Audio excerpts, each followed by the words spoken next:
विषय चल रहा है राजधर्म विषय, सत्यार्थ प्रकाश के छठे समुल्लास से लिया गया है, जो महर्षि दयानंद सरस्वती जी ने ग्रंथ को रचा है।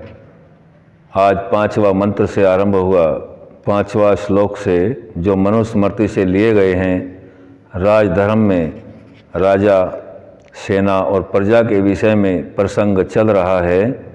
5वां श्लोक है, आहवेषु मिथो अन्यम जिगासन्तो माहिक्षितः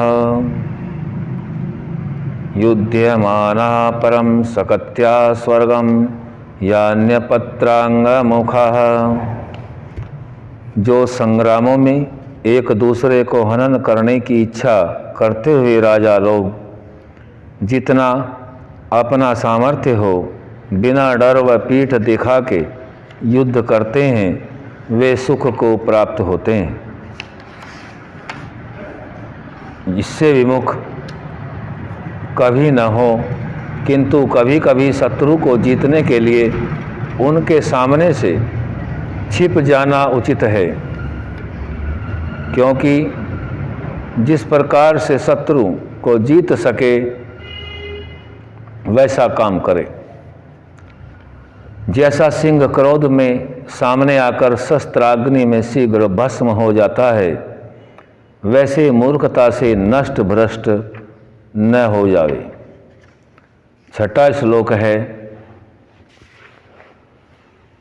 न च हन्यास्थलारूढ़ं न क्लीबं न कृतांजलिं न मुक्तकेशं नासिनं न त्वाश्रमिति वादिनं। युद्ध में न इधर उधर खड़े, न नपुंसक, न हाथ जोड़े हुए, न जिसके सिर के बाल खुल गए हों, न बैठे हुए, न मैं तेरे शरण हूँ ऐसे को। फिर 7वें श्लोक में बताया है, न सुप्तम न विषन्नाहम न नग्नम न निरायुधम न युध्यमानं पश्यन्तम न परेण समागतम। न सोते हुए, न मूर्छा को प्राप्त हुए, न नग्न हुए, न आयुध से रहित, न युद्ध करते हुओं को देखने वालों, न शत्रु के साथी। फिर 8वां श्लोक से बता रहे हैं, नायुध व्यसनम प्राप्तम नार्तम नाति परीक्षितम न वीतम न प्रावृतम सत्ताम धर्म मनुस्मरन।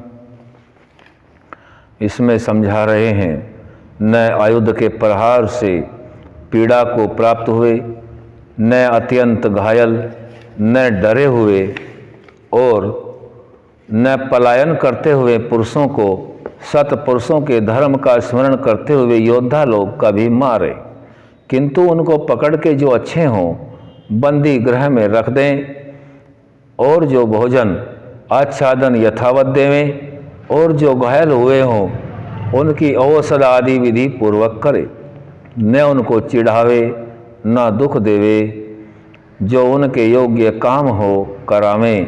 विशेष इस बात पर ध्यान रखें कि स्त्री, बालक, वृद्ध और आतुर तथा शोक युक्त पुरुषों पर शस्त्र कभी न चलावे, उनके लड़के बालों को अपने संतानवत पालें और स्त्रियों को भी पालें, उनको अपनी माँ, बहन और कन्या के समान समझे।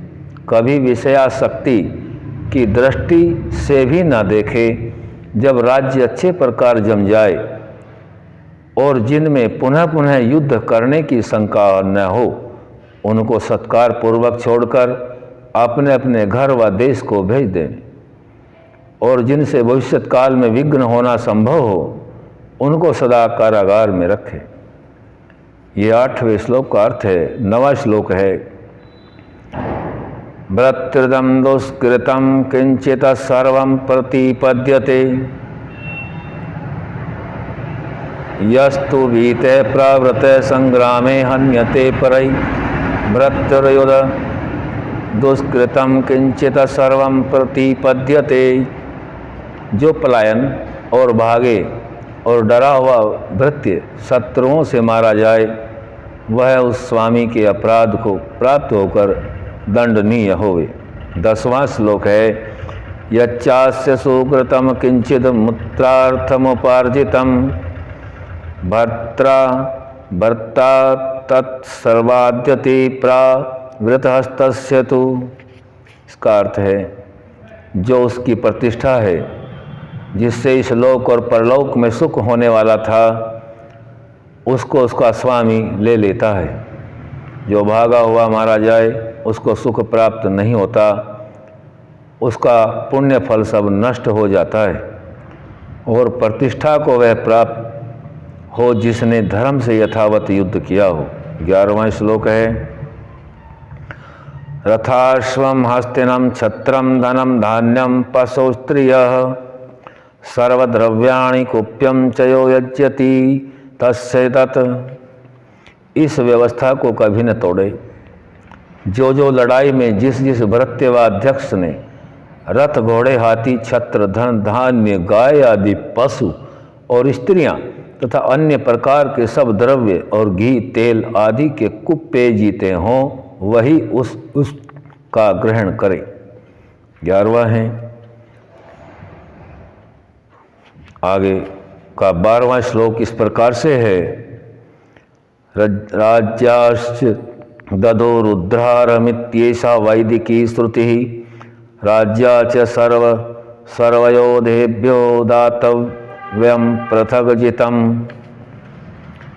परंतु सेनास्थ जन भी उन जीते हुए पदार्थों में से 16वां भाग राजा को देवें, और राजा भी सेनास्थ योद्धाओं को उस धन में से जो सब ने मिल के जीता है 16वां भाग देवे, और जो कोई युद्ध में मर गया हो उसकी स्त्री और संतान को उसका भाग देवे, और उसकी स्त्री तथा समर्थ लड़कों का यथावत पालन करे।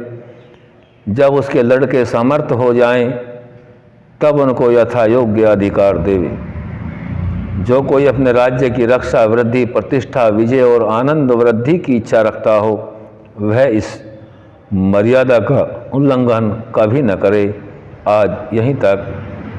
ओम शम।